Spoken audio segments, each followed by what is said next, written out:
Hello and welcome to Casual Veteran Gamer. In the video today I'm going to be going through the Druid Cantrips, and I mean all of the cantrips available to Druids.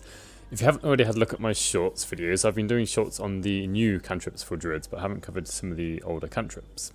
Also, if you're interested, I have created a longer video. There's a guide to creating a Druid and what happens at each level up, what options you get, and the difference between the subclasses, so also go check that out. And I also just want to say thank you to some of you who are watching. You have been given more comments on some of my videos, which is nice to have some sort of engagement with you. Also, don't forget to like the video if you find it interesting, and all subscriptions are appreciated. Before I go and look at individual cantrips, I just want to have a quick overview of the 6 and which of the classes can share these cantrips, because some of them are for more than just a druid.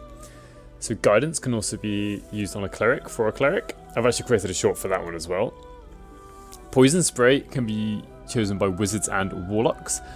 I've given a rating for poison spray in a wizard video, but I'm going to give it another rating in this video because it's slightly different for druids, I feel.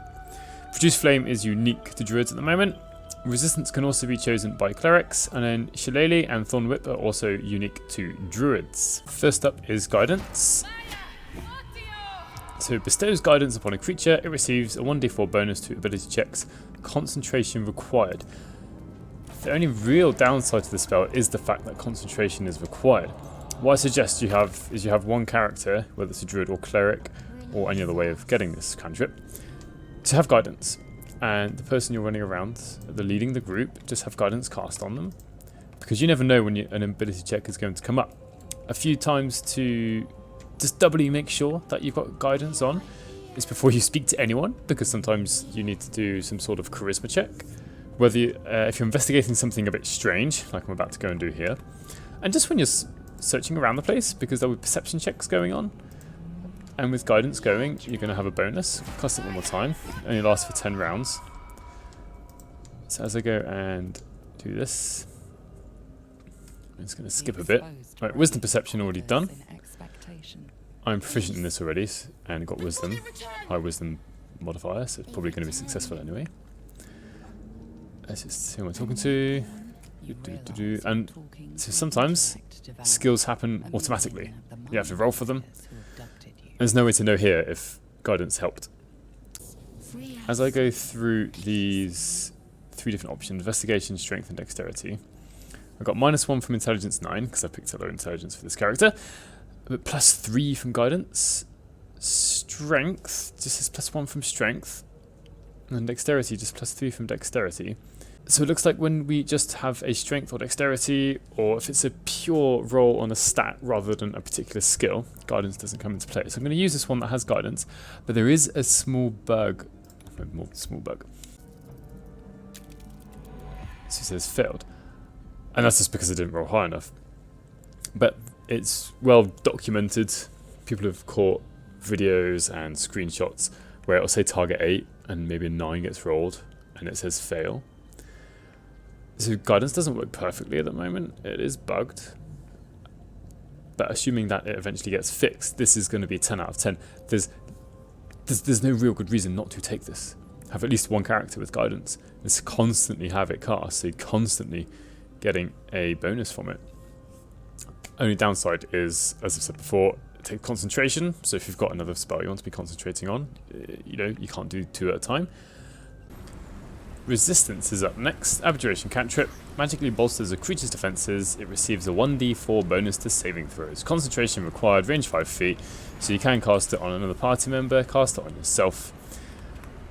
Overall though, it's not really that useful. It's good as not a backup, it's good to have as something to do if you can't hit an enemy. Maybe you're hiding, maybe out of range, maybe you want to spend a turn before jumping in for some reason. So maybe you can cast guidance on someone, hopefully someone close by. One thing it helps with is the saving throws, but most combats you're not really making saving throws. If you know there's a combat that you're going into where you do require a saving throw, sure, it's actually going to be quite useful. But for example here, I've got 3 imps, they're just going to be firing at me with their crossbows or coming into melee range. It's just pointless, it's not going to help, because they just go against the armor class, there's no saving throw made. Also, I think quite a big downside for druids is it requires concentration. Now, maybe the first level spells for a druid. Which ones require concentration? Fairy Fire, Fog Clouds, Entangle. I don't think any of the others require concentration. Just have a quick check. Speak with animals. So maybe in the first couple of levels, when you've only got level 1 spells, it's kind of okay. But you've still got 3 quite important spells that require concentration. And when you get to level 3 and you get your second level spells, there are so many good spells that require concentration. There's just no reason you're going to be casting resistance, because the range on those spells is good enough. And normally, killing something or helping to kill something is better than having a small bonus to saving throws. So for Cleric, I gave this 5 out of 10. But for Druid, I'm going to give it a 4 out of 10, just because there are more spells that require concentration. And I've already said it, but at second level spells, at 3rd level as a Druid and above, those second level spells, some of them are absolutely amazing. And you don't want to be dropping concentration for resistance. Get your Cleric to cast a Bless. It's probably going to be better. Next up, I'm going to go through Poison Spray. So, Conjuration Cantrip, 1d12 poison damage, project a puff of noxious gas that does 1d12 poison damage, but the enemy gets to make a Constitution saving throw. The range is 10 feet. I'm going to look at this slightly differently compared to the Wizard, because I feel like the Druids are more suited to the spell than Wizards, because the range is very low at 10 feet. And Druids have got normally, more easily, a higher armor class. They've got more hit points, and should things go south, then they can turn into an animal to tank a bit, give themselves a few more hit points temporarily. So the range isn't so much of an issue, but the other problems are still there. Firstly, being a Constitution saving throw. So even this level 1 bloated hyena has got a 60% chance to resist this. Now, it doesn't have any resistance to poison, but there are plenty of enemies that do. So this is, it doesn't even work, 60%. Obviously, sometimes it will work, but compared to other cantrips that the Druid gets, this one isn't going to land as many times at all. I mean, I'd much rather cast one of the other Druid cantrips, to be honest. However, the damage is quite high, 1d12. It doesn't get higher than that normally on a damage die, a d12.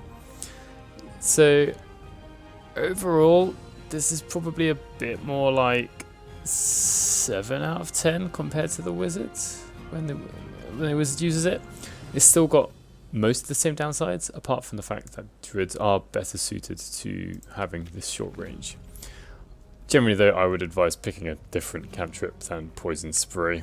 Unless you're trying to have a build based on Poison Spray, there is an item here, Poisonous Robe. When the wearer casts a spell that does poison damage, it deals an additional 1d4 poison damage. So if you really want to max out your damage with Poison Spray, you would put this on. However, it makes your armor class lower, it's just clothing. Whereas Druids are proficient in medium armor and shields, which is probably much better to wear. Shillelagh is next. You need a club or a staff to cast this on. Takes a bonus action to cast and makes the staff or club do 1d8 bludgeoning damage, magical bludgeoning damage, and also, very importantly, uses your wisdom modifier for attack and damage rolls instead of strength. So, just as it is, I'm going to give it a 10 out of 10. It allows your druid to get into melee combat. Takes a bonus action to cast, so you can still attack with it on the same turn. And yeah, it's just really good. Every druid I've made now has had Shillelagh, and I advise that you get it. But I want to show you a couple of extra things we can do. So, there we are, cast Shillelagh. Now what I'm going to do, right, let's look at equipment. It's 1d8, which is great, which is what we want. And you can see it's got Shillelagh cast on it. Do want to point out, Shillelagh doesn't require concentration, but it only lasts 10 turns. So, what we're going to do, I've got 2 clubs. I can cast Shillelagh twice. Both clubs now have 1d8. And we can also do this age-old trick of... Oh, I've got to light the candle first, I think. That's one way of doing it. No. Want to dip our weapons. And so now, if you know you're about to get into combat, just paused it, so hopefully the time stops counting down. We've got 2 clubs, each one doing 1d8 plus 1d4 damage. So now I've got a dual wielding druid wielding flaming magical clubs, and not exactly tripling the damage for each club, but near enough. Instead of 1d4, it's now 1d8 plus 1d4. It's not exactly tripling, but you know, it's not far off. And the last thing I want to say is, if you're going to have a druid using this, make sure you get a club for them and not a quarterstaff, because we've got the extra option of either dual wielding to 2 clubs, or we can just use a club and a shield and it still works.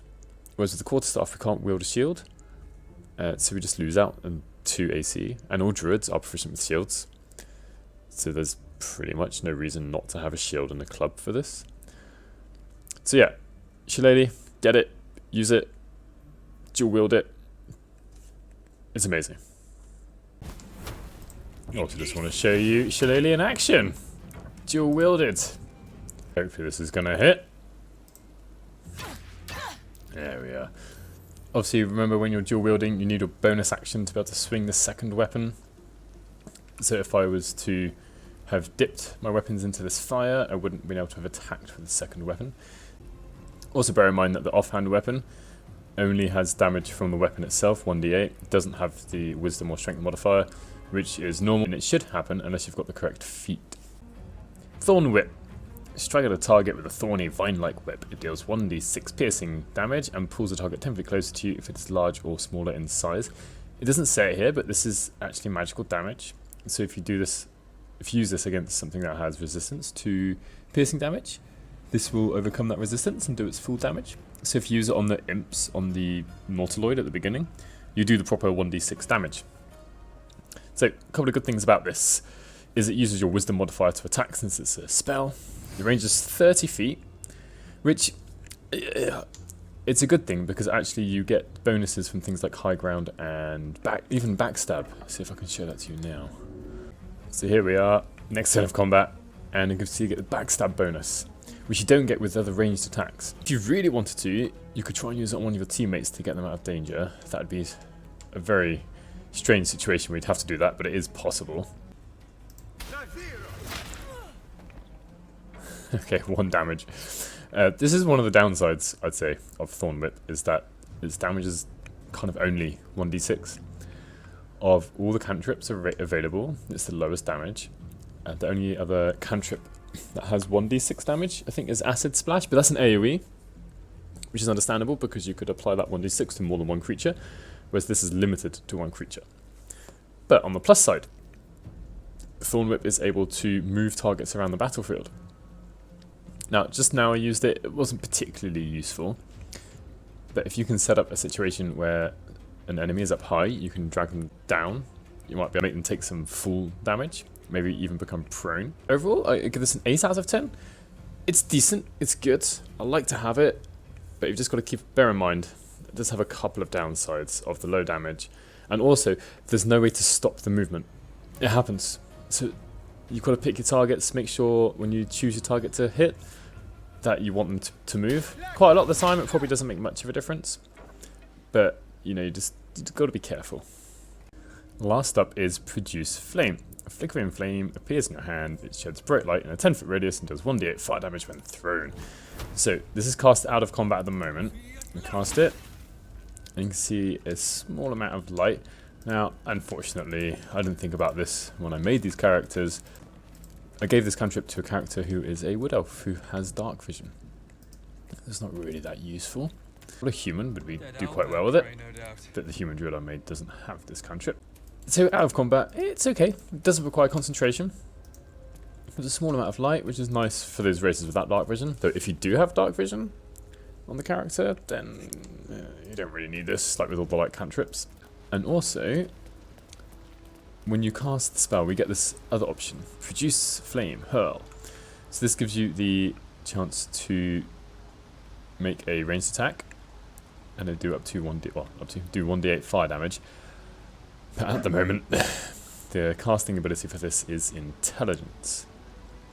So unless you give your druid a high intelligence at character creation, or it is possibility, and I have done this on one of my saves with a druid, is there is an item that makes the intelligence of the wearer 18.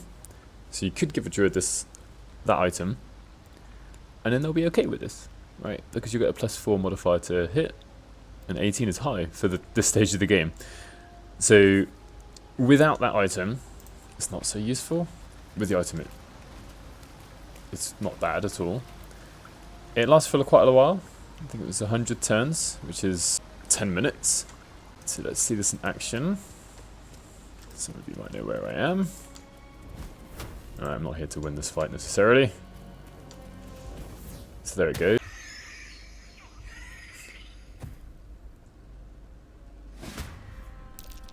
So now in combat. Still takes an action to cast Produce Flame. Also notice the light has disappeared because I threw the flame.